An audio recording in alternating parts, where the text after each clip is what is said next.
Alors, voilà ce que ça donne en fait sur nos portières, vous voyez ici, donc avec des rosaces en fait. Il faudra démonter en fait, si vous voulez, les rosaces ici, de chaque côté.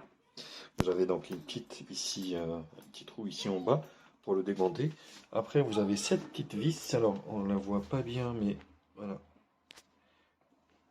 Vous avez une petite vis ici qui retient en fait ici la serrure pour la solidariser avec la porte. Et on va démonter ici le cylindre pour mettre celui-ci. Voilà ce que ça donne quand vous enlevez donc du coup le cylindre. Vous voyez, c'est exactement la même configuration que celui qu'on va mettre. Donc ça ne change pas grand chose. Et vous voyez, la clé fait tourner le petit loquet qui bloque la portière. Donc tout simplement, voilà. Ça va être le même principe, au lieu d'avoir une clé, donc vous allez avoir un code ou une carte pour y accéder. Alors voilà ce que ça donne en fait au niveau de la serrure maintenant, une fois qu'elle est montée. Donc vous voyez, après, ici, malheureusement, cette partie-là ressort du cylindre. C'est bien dommage parce que en plus, on ne peut pas inverser ici. Vous voyez, donc ça, c'est la partie qui se trouve à l'extérieur. Et là, ça va être la poignée donc qu'on va mettre juste après. Donc intérieurement, vous allez pouvoir actionner le loquet assez facilement. Donc il n'y a pas de problème. Par contre, vous voyez ici, si vous n'avez pas de code, ça tournera dans le vide. Voilà, donc on va remettre les caches et je vous retrouve juste après.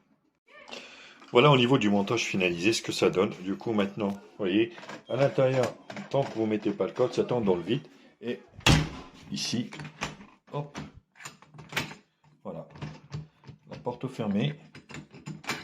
Hop, vous ouvrez ici, tout simplement.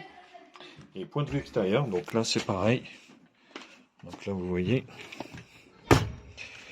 Donc là, pour fermer, vous n'allez pas pouvoir fermer. Il vous faut le code ou la carte. Donc pour actionner le verrou. Donc là, vous voyez par exemple, vous arrivez, vous appuyez dessus ici, vous mettez la carte, voilà. Là, vous pouvez fermer. Hop.